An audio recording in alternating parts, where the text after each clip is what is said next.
hard charging at 40, how to bounce back when life hits the brakes.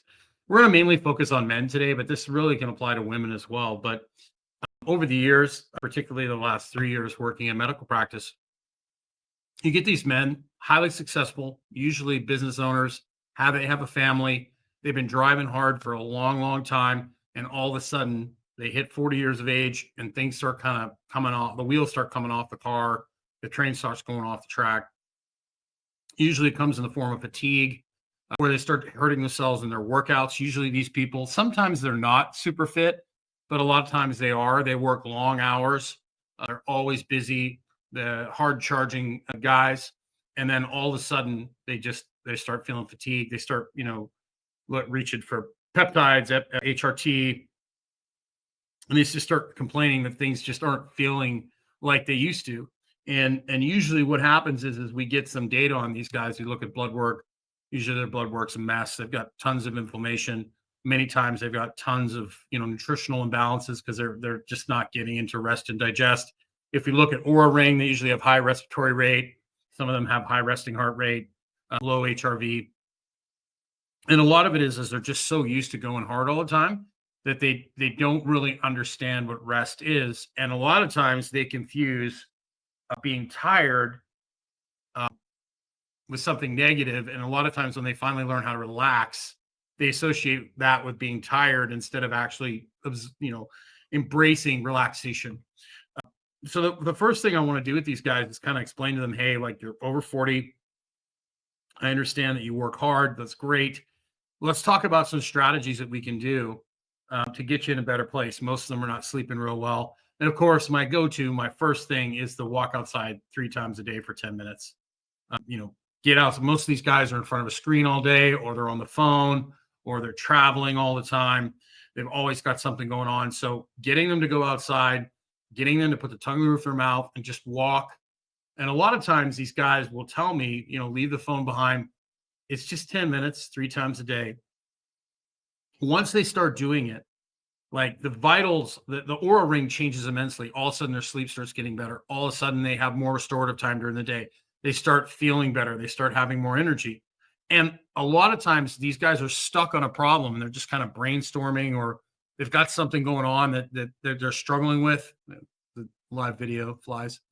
They got something they're struggling with, and all of a sudden on their walk, when they're like looking at the trees and the birds, and this happens to me all the time too, all of a sudden something pops into my head just out of nowhere. Oh, wow, that was neat.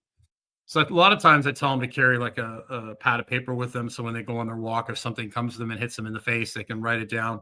I really discourage them from using the phone. The other thing that's helpful for these guys is having them schedule relaxation time. And this could, work as well for younger guys that, maybe are in law school or pre-med. I mean, ladies too. Law school, pre-med, you're going to be hard charging. Like, float tank is one of the best ways.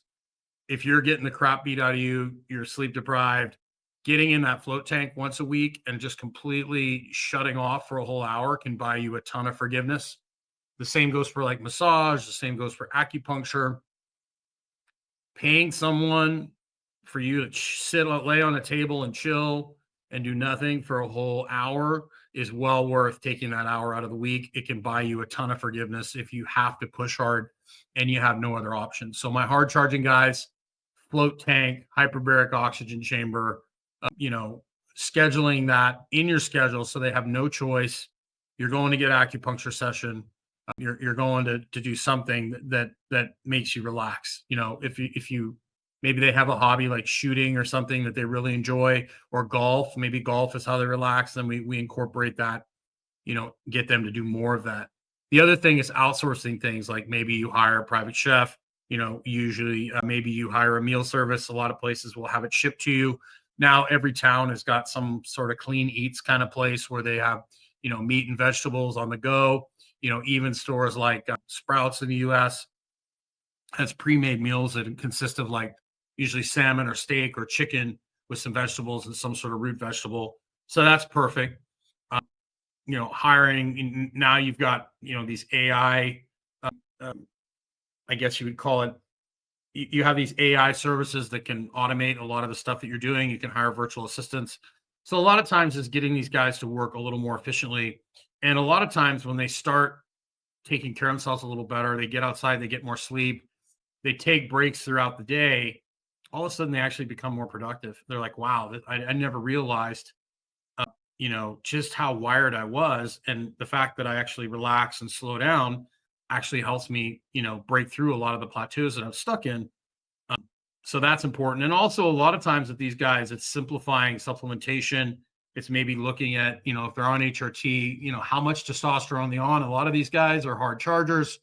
So they're pushing high numbers. You start getting into higher levels of testosterone, close to super physiological levels. It basically makes it almost impossible for you to sleep. A lot of guys get anxiety when they, you get the thing about testosterone is if you're super low, you get anxiety. And if you're in depression, if you're super high, you get anxiety and then you don't sleep and that can lead to depression. So there's a window in the middle that you don't want to be too high. You don't want to be too low. There's a sweet spot where you're actually relaxed. You feel good. Work feels good. But a lot of these guys will chase higher numbers because that's just in their DNA. Like, 600 is not good enough. I got to be over 1,000. Right. And so a lot of times, a lot of these guys have to dial it back a little bit in order to, get themselves to actually relax and feel good. Because the harder you drive the car, the more maintenance you got to do on it. So that's basically the bottom line on that. So the big thing would be is no matter who you are, really, is, make time to chill, make time to shut it off and shut it down so you can push hard when you need to. So the harder you work, the harder you need to work in. And that's just a concept today that most people don't understand. Most people today are constantly busy. They're constantly scrolling on their phone. They don't get any silence. So getting people to shut off and relax, it's just foreign. It's just really foreign to people. They have a hard time with it. I even have a hard time with it. But it's easier for me because I just walk right off my patio into a rainforest. And that allows me to just kind of reset and chill. The other thing I tell guys to do, or people in general, is, when you're driving in your car, put the tongue in the roof of your mouth, breathe through your nose, slow it down, take some time. A lot of these guys are so driven. They're doing podcasts, they're doing all sorts of stuff. Every once in a while, just go on a drive and just enjoy it and just be present. And instead of, constantly on a call, book some time every day for you to sit quietly. And you'll be surprised how big a difference that'll make in your productivity. So, of course, I have my Vitality Brotherhood and Vitality Sisterhood groups where I, share all sorts of information about working with highly driven people. Most of the people that come to me are usually working really hard and not getting the results that they want. And it's a matter of fine tuning things and helping them figure out what works best for them. So you could come into those groups, ask questions. I'd be happy to answer them for you. Of course, I have some coaching programs for men and women. I'd be happy to talk to you about those. You can message me in Vitality Brotherhood or Sisterhood, or you can go to vitalitybrotherhood.com and click on the recommended products. There's a link to book a call with me. And then, of course, I've got links to Pharaoh, which is one of my show sponsors. I just started, I'm just going to start promoting US Wellness Meats, which is a service I used when I was in the US for years. I used to order my dog food from them. I used to order pemmican from them. I used to order a number of things. US Wellness Meats is awesome. So if you enjoy the show, it's a great way to support. And of course, I've got all sorts of products that I recommend on that recommended products page. So you can go over there and check that out. Let me know what you're doing to switch the way. How do you recharge? Do you garden? Do you have hobbies, woodworking, golf? What are the things that you do to kind of put gas back in your tank to recharge? Or are you one of those people that really struggle with that, like I am? I have to literally deliberately do that. Like I just before this, I went for a walk, then I went and got in the pool.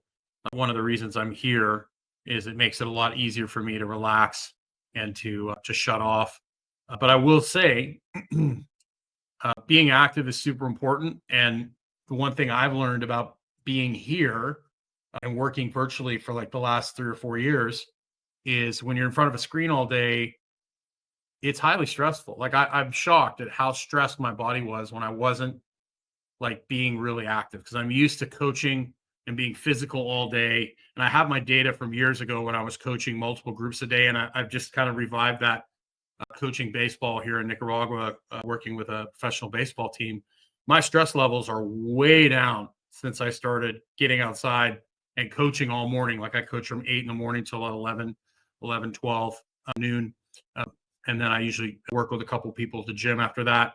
So I'm literally, today's a shorter day because it's Friday. We have games on Saturday. We have a doubleheader Saturday, a doubleheader Sunday. So we have two 7-inning doubleheaders on the weekend.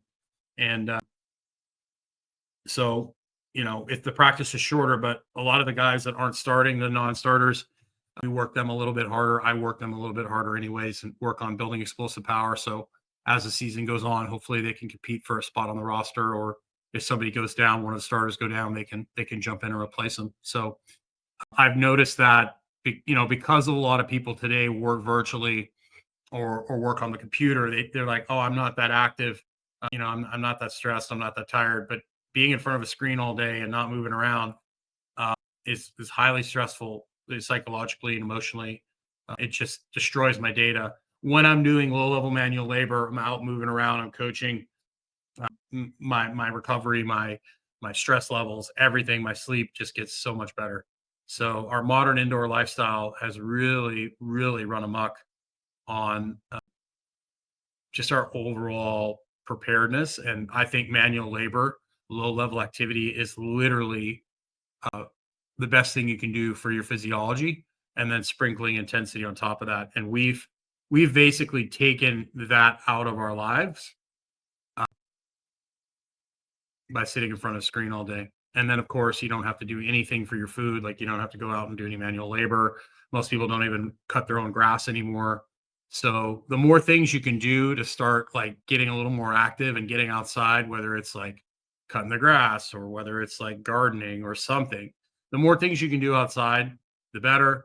And then batch your computer work, either outsource it or work for an hour or two, then go outside and do something, move around, do something different.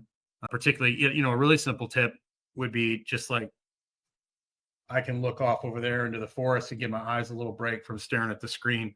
I used to have my computer switched around the other way, but the orange wall is just really weird. I'd rather you look at the trees in the background. But I can look off into the distance and give my eyes a rest. And a lot of people, they're fixated on that screen all day, and it just messes with them. So have yourself a great day. I've got a really busy weekend with baseball. And of course, if you'd like, go check out my two groups, Vitality Brotherhood, Vitality Sisterhood. I'd be happy to chat about this stuff with you more in one of the groups. And have yourself a great day. We'll see you again soon.